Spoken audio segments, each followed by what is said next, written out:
हरे कृष्णा। आज हम भगवत गीता के 6ठे अध्याय के श्लोक संख्या 4 का अध्ययन करेंगे। पिछले श्लोक में हमने जाना कि अष्टांग योग की 2 अवस्थाएं होती हैं। अष्टांग योग को अष्टांग योग इसलिए कहा जाता है क्योंकि इसके 8 अंग होते हैं। यम, नियम, आसन, प्राणायाम, प्रत्याहार, धारणा, ध्यान तथा समाधि। इनमें जो पहले के 5 अंग हैं वह प्रारंभिक अभ्यास के लिए है और इस अवस्था को योगा रुरुक्षु कहा जाता है। और जब व्यक्ति इनका अभ्यास करते हुए अपने मन तथा इंद्रियों पर नियंत्रण प्राप्त कर लेता है तब वह अष्टांग योग के उन्नत अवस्था में पहुंच जाता है, जिसमें वह नियंत्रित मन तथा इंद्रियों से धारण, ध्यान तथा समाधि का अभ्यास करता है। इस अवस्था को योगारूढ़ अवस्था कहते हैं। पिछले श्लोक में हमने जाना कि जब व्यक्ति योगारूढ़ अवस्था में होता है, अर्थात कि प्रारंभिक अवस्था में होता है, तब तक उसके लिए कर्म योग आवश्यक है। लेकिन जब प्रारंभिक नियमों का पालन करके उसका मन तथा इंद्रियां संयमित हो जाती हैं, तब वह अपने हृदय में विराजमान परमात्मा पर ध्यान केंद्रित करता है तथा समाधि की अवस्था में पहुंच जाता है। समाधि का अर्थ है कि वह भौतिक संसार में होने वाले क्षणिक सुख दुख, लाभ हानि, मान अपमान में सम रहता है। ऐसा इसलिए हो पाता है क्योंकि अब वह आत्मानंद में मग्न रहता है। हमारे लिए ये जानना आवश्यक है कि प्रत्येक योग को भगवान ने इसलिए स्थापित किया गया ताकि हम भगवान से अपना योग स्थापित कर सकें। हमने अब तक कर्म योग, ज्ञान योग के विषय में जाना है और अब भगवान हमें ध्यान योग के विषय में खूब विस्तार से बताने वाले हैं। फिर इसके बाद भगवान भक्ति योग के विषय में हमें अगले अध्याय से बताएंगे।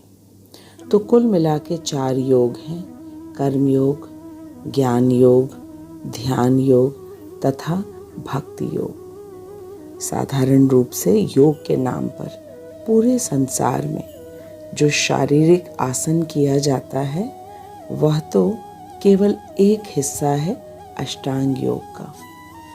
मूल उद्देश्य है भगवान से अपना योग स्थापित करना। आज के श्लोक में भगवान हमें अष्टांग योग में आरूढ़ व्यक्ति के लक्षण बताने वाले, या यूँ कहें कि योगारूढ़ व्यक्ति की पहचान बताने वाले हैं। ऐसा इसलिए क्योंकि अर्जुन के मन में फिर से प्रश्न आया कि योगारूढ़ व्यक्ति को कैसे पहचाने। दूसरे अध्याय में भगवान ने जब अर्जुन को स्थित प्रज्ञ बनने के लिए कहा था, तब अर्जुन के मन में प्रश्न उठा था कि कैसे पहचानेंगे एक स्थित प्रज्ञ व्यक्ति को। ऐसा सोचकर अर्जुन ने भगवान से विनम्रता पूर्वक प्रश्न पूछा था कि एक स्थित प्रज्ञ व्यक्ति की भाषा क्या होती है, वह बोलता कैसे है, बैठता कैसे है और चलता कैसे है। स्थित प्रज्ञ से का भाषा समाधि तस्य केशव स्थित धीः किम प्रभाषेत किम आसीत व्रजेत किम। भगवान ने अर्जुन के एक एक प्रश्न का उत्तर दिया। इसी तरह आज भगवान अर्जुन को योगारूढ़ व्यक्ति के लक्षण बताने वाले हैं। अर्जुन का प्रत्येक प्रश्न हमको ध्यान में रख के है, क्योंकि अर्जुन तो स्वयं गुणाकेश है, जिसका अर्थ है अज्ञान और निद्रा पर पूर्ण विजय। लेकिन अर्जुन ने प्रत्येक प्रश्न इसलिए पूछा ताकि हम प्रत्येक प्रश्न का उत्तर साक्षात भगवान से प्राप्त कर सकें। इसीलिए आइए खूब ध्यान से भगवान के वचन को सुनते हैं। सबसे पहले अब हम श्लोक का वाचन करते हैं। यदा हि नेन्द्रियार्थेषु न कर्म स्वनुषज्जते सर्वसंकल्प सन्न्यासी योगारूढ़ः तदुच्यते। यदा हि नेन्द्रियार्थेषु न कर्म स्वनुषज्जते सर्वसंकल्प सन्न्यासी योगारूढ़ः तदुच्यते। यदा हि नेन्द्रियार्थेषु न कर्म स्वनुषज्जते सर्वसंकल्प सन्न्यासी योगारूढ़ः तदुच्यते। भगवान कह रहे हैं कि जब कोई पुरुष अपने समस्त भौतिक इच्छाओं का त्याग करके न तो इंद्रिय तृप्ति के लिए कोई कार्य करता है और न सकाम कर्मों में प्रवृत्त होता है तो वह योगारूढ़ कहलाता है। भगवान आज हमें योगारूढ़ की परिभाषा बता रहे हैं, उसके लक्षण बता रहे हैं। यदा ही न इंद्रियार्थेषु न कर्म स्वनुषज्जते सर्व संकल्प सन्यासी योगारूढ़ः तदुच्यते। आइए अब हम श्रील विश्वनाथ चक्रवर्ती ठाकुर के अन्वय को पढ़ के इस महत्वपूर्ण श्लोक को अच्छी तरह समझते हैं। यदा जिस समय, न इंद्रियार्थेषु न इंद्रिय ग्राह्य विषयों में, न कर्मसु न कर्मों में, अनुसज्जते आसक्त होते हैं, तदा उस समय सर्व संकल्प सन्यासी समस्त फलाकांक्षाओं का त्याग करने वाले योगारूढ़ः उच्यते योग पथ पर आरूढ़ कहे जाते हैं। श्री विश्वनाथ चक्रवर्ती ठाकुर कह रहे हैं कि जिस समय उन्हें न तो इंद्रिय ग्राह्य विषयों में और न ही कर्मों में आसक्ति रहती है, उस समय समस्त फलाकांक्षाओं का त्याग करने वाले वे त्यागी पुरुष योग पथ पर आरूढ़ कहे जाते हैं, योगारूढ़ कहे जाते हैं। विश्वनाथ चक्रवर्ती ठाकुर कह रहे हैं कि जिनका चित्त भली भांति शुद्ध हो चुका है वे ही योगारूढ़ कहे जाते हैं। चक्रवर्ती पाद के अनुसार जिनका चित्त शुद्ध हो चुका है अष्टांग योग के प्रारंभिक चरण का अभ्यास करके, जिसमें यम, नियम, आसन, प्राणायाम तथा प्रत्याहार है, इन अभ्यासों के पश्चात स्वतः ही व्यक्ति की भौतिक जगत के किसी भी वस्तु या व्यक्ति के प्रति भोग करने की भावना समाप्त हो जाती है। और जब भोग में इच्छा नहीं तो कर्म से भी आसक्ति नहीं। कर्म में आसक्ति का मुख्य कारण है संसार की भिन्न भिन्न वस्तुओं का आनंद लेने की इच्छा। और जब इंद्रिय तृप्ति की ही इच्छा नहीं तो कर्म से तो अनासक्ति बहुत स्वाभाविक है। श्री विश्वनाथ चक्रवर्ती ठाकुर कह रहे हैं कि ऐसा व्यक्ति जिसे इस भौतिक जगत की कोई भी इंद्रिय विषय में कोई रुचि नहीं है वही योगारूढ़ व्यक्ति है। भौतिक जगत के भोग के विषय हैं शब्द, रस, गंध, रूप तथा स्पर्श। शब्द का अर्थ है सुंदर एवं प्रशंसा वाले शब्द सुनना जो कानों को प्रिय है। रस का अर्थ है स्वादिष्ट भोजन खाना जो जिह्वा को प्रिय है। गंध का अर्थ है विशेष प्रकार का सुगंध लेना जो कि अति प्रिय हो। रूप का तात्पर्य है किसी के सुंदर रूप पर मोहित हो जाना, और अधिकांश लोग होते भी हैं। स्पर्श भी आकर्षित करता है एक दूसरे के प्रति। इन पांचों इंद्रिय विषयों से वही व्यक्ति आकर्षित नहीं होगा जो यम नियम का कड़ाई से पालन करता है। यम है वो कार्य जो शास्त्र द्वारा अनुमोदित नहीं है, जैसे कि मदिरापान, मांसाहार करना, जुआ खेलना तथा अवैध संबंध रखना। इन नियमों का पालन करना कहा जाता है यम। और नियम है प्रत्येक दिन 16 माला हरे कृष्ण महामंत्र का नियमित जोर से बोलकर जप करना। साथ ही प्रत्येक दिन भगवद गीता, भागवतम का श्रवण कीर्तन करना और प्रसाद के अलावा कुछ और ग्रहण न करना। जो व्यक्ति इन नियमों का निष्ठा से पालन करता है वह अवश्य ही निकट भविष्य में इन भौतिक आकर्षणों से परे हो जाता है और कभी भी इंद्रिय तृप्ति के लिए कोई कार्य नहीं करता है। यही लक्षण है योगारूढ़ व्यक्ति के। श्रील विश्वनाथ चक्रवर्ती ठाकुर की जय।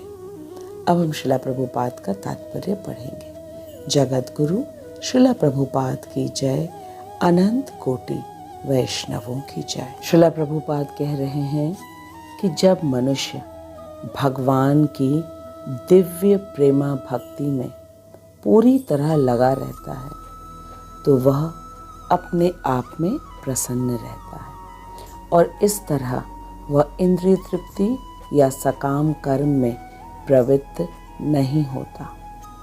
अन्यथा इंद्रिय तृप्ति में लगना ही पड़ता है, क्योंकि कर्म किए बिना कोई नहीं रह सकता एक क्षण के लिए भी। और बिना कृष्ण भावनामृत के मनुष्य सदैव स्वार्थ में तत्पर रहता है, इंद्रिय तृप्ति में तत्पर रहता है, क्योंकि या तो वह कृष्ण की इंद्रियों की तृप्ति करेगा या वह अपनी इंद्रियों की तृप्ति करेगा। कृष्ण भावना भावित व्यक्ति कृष्ण की प्रसन्नता के लिए सब कुछ करता है और इसके फलस्वरूप वह इंद्रिय तृप्ति से पूरी तरह विरक्त रहता है। जिसे ऐसी अनुभूति प्राप्त नहीं है उसे चाहिए कि भौतिक इच्छाओं से बचे रहने के लिए वह यंत्रवत प्रयास करे, तभी वह योग की सीढ़ी से ऊपर पहुंच सकता है। श्रील प्रभुपाद कह रहे हैं कि जब मनुष्य भगवान की दिव्य प्रेमा भक्ति में पूरी तरह से लगा रहता है तो वह अपने आप ही प्रसन्न रहता है और इस तरह वह इंद्रिय तृप्ति या सकाम कर्म में प्रवृत्त नहीं होता। यहाँ प्रभुपाद हमें समझा रहे हैं कि एक भक्त कैसे भक्ति के कार्यों को करके अपने आप प्रसन्न रहता है। इसीलिए वह कभी भी भौतिक आनंद को भोगने की बात सोचता भी नहीं, और जब उसे भौतिक आनंद नहीं चाहिए तो वह भौतिक जगत में सकाम कर्म नहीं करता है। यह स्थिति उसे स्वतः ही मिल जाती है बिना किसी यांत्रिक या कृत्रिम प्रयास के। यांत्रिक प्रयास है ध्यान योग, जिसमें व्यक्ति को अष्टांग योग का कठिन अभ्यास करना पड़ता है। जब व्यक्ति कृष्ण भावना भावित बन जाता है, कृष्ण भावना भावित होने का अर्थ है कृष्ण के साथ अपने संबंध का ज्ञान होना, तब वह अपने आप ही कृष्ण की प्रसन्नता के लिए अपने सभी करने योग्य कर्मों को करता है तथा हरे कृष्ण महामंत्र का नित्य नियमित 16 माला जप करता है। हरिनाम संकीर्तन में उत्साह से कीर्तन करता है, नृत्य करता है, कृष्ण प्रसाद के अलावा वह कुछ भी नहीं पाता तथा कृष्ण के गुणगान के अलावा वह कुछ भी नहीं बोलता है। इन नियमों का प्रेम पूर्वक पालन करके व्यक्ति इतना संतुष्ट हो जाता है कि उसका भौतिक विषयों के भोग में मन ही नहीं जाता और धीरे धीरे वह पूर्ण रूप से भौतिक इंद्रिय तृप्ति के प्रति अनासक्त हो जाता है। ये तो एक कृष्ण भावना भावित व्यक्ति का अनुभव है। और जो व्यक्ति ध्यान योग में प्रयत्नशील है उसके लिए भी भगवान ने कहा है कि जो व्यक्ति अपने समस्त इंद्रियों तथा मन को अष्टांग योग के प्रारंभिक आसनों का पालन करके नियंत्रित कर लेता है वह योगारूढ़ कहलाता है। योगारूढ़ व्यक्ति का यह लक्षण है कि उसे भौतिक विषय आनंद में कोई रुचि नहीं होती और जब रुचि नहीं तो वह सकाम कर्म नहीं करता। हम इस बात को इस उदाहरण से अच्छी तरह समझ जाएंगे। जब एक छोटा बच्चा खूब मन लगा के अपने एक पुराने खिलौने से खेलता है और उसी समय यदि उसके पिताजी उसको एक नया खिलौना लाकर दे देते हैं तो वह तुरंत ही अपने पुराने खिलौने का त्याग कर देता है। ठीक इसी तरह अष्टांग योग के योगारूढ़ अवस्था में जब व्यक्ति पहुंच जाता है तो वह अपने आप ही बहुत ही सरलता से भौतिक विषयों के प्रति उसकी अरुचि हो जाती है और जब अरुचि हो जाती है तो सकाम कर्म का स्वतः ही त्याग हो। सकाम कर्म अर्थात कामना से युक्त होकर कार्य करना। श्रील प्रभुपाद कह रहे हैं कि एक योगारूढ़ व्यक्ति कोई सकाम कर्म नहीं करता, यही उसकी पहचान है। और इस योगारूढ़ अवस्था को ध्यान योगी कठिन अभ्यास करके प्राप्त करता है। लेकिन एक कृष्ण भावना भावित व्यक्ति योगारूढ़ अवस्था में बिना किसी कठिन अभ्यास के सरलता से पहुंच जाता है। इसका अर्थ यह है कि कृष्ण भावना भावित व्यक्ति अष्टांग योग के कठिन अभ्यासों का बिना पालन किए ही योगारूढ़ अवस्था में स्थित हो जाता है, जिस अवस्था पर एक ध्यान योगी सालों कठिन अभ्यास करके पहुंचता है। श्रील प्रभुपाद कहते हैं कि यदि कोई कृष्ण भावना भावित नहीं है तब वह ध्यान योग का यांत्रिक प्रयास करके योग की सीढ़ी से ऊपर पहुंच सकता है। प्रभुपाद कहते हैं कि भगवान ने ये योग व्यवस्था इसलिए बनाया है ताकि प्रत्येक व्यक्ति इस योग की सीढ़ी पर चढ़कर वापस कृष्ण तक पहुंच सके जहां से वह आया है। और मनुष्य जीवन ही एकमात्र अवसर है जहां हम ये जान सकते हैं कि हम कौन हैं, भगवान कौन है, हम कहाँ से आए हैं, हम कहाँ जाएंगे इस देह के अंत के बाद, भगवान के साथ हमारा क्या संबंध है, प्रकृति क्या है और प्रकृति के साथ भगवान का क्या संबंध है, काल क्या है तथा कर्म क्या है। इन सभी प्रश्नों के उत्तर भगवान ने भगवद गीता में दिया है तथा हमें अपने पास वापस बुलाने के लिए योग की सीढ़ी भी दी है। कर्मयोग तो सभी के लिए अनिवार्य है क्योंकि कर्मयोग करके ही हमारा हृदय शुद्ध होता है और फिर शुद्ध चित्त से ज्ञान स्थित होता है कि यह मनुष्य जीवन, यह भौतिक जगत का नश्वर आनंद लेने की योजना बनाने के लिए नहीं है, बल्कि मनुष्य जीवन ज्ञान योग से मन को शुद्ध करके फिर ध्यान योग से बुद्धि को शुद्ध करके और फिर आत्मा से प्रेम पूर्वक कृष्ण भक्ति करके वापस कृष्ण लोक जाने के लिए मिला है। भगवान का दिया हुआ कर्म योग, ज्ञान योग, ध्यान और भक्ति योग एक बड़ी सीढ़ी के अलग अलग भाग हैं, जिस पर चढ़कर जीव इस जीवन में रहते हुए भी ब्रह्म निर्वाण को प्राप्त कर सकता है। ब्रह्म निर्वाण का अर्थ है भौतिक संसार का सुख दुख, लाभ हानि, मान अपमान का कोई असर न होना, क्योंकि व्यक्ति निरंतर भगवत भक्ति में लीन रहता है, मग्न रहता है। आज के श्लोक में हमें अच्छे से समझ आया कि योगारूढ़ व्यक्ति के लक्षण क्या होते हैं, तथा हमने ये भी जाना कि अष्टांग योग की विधि की कठिन तपस्या करके एक ध्यान योगी योगारूढ़ अवस्था पर स्थित होता है और इस अवस्था को एक कृष्ण भावना भावित व्यक्ति बिना किसी योग आसन का प्रयास किए सिर्फ कृष्ण भावना भावित कार्यों को करके बहुत ही सरलता से प्राप्त कर लेता है। छठे अध्याय में भगवान खूब विस्तार से अष्टांग योग के विषय में बताने वाले हैं, ताकि हम अच्छी तरह समझ लें कि कौन सा मार्ग सबसे सरल है।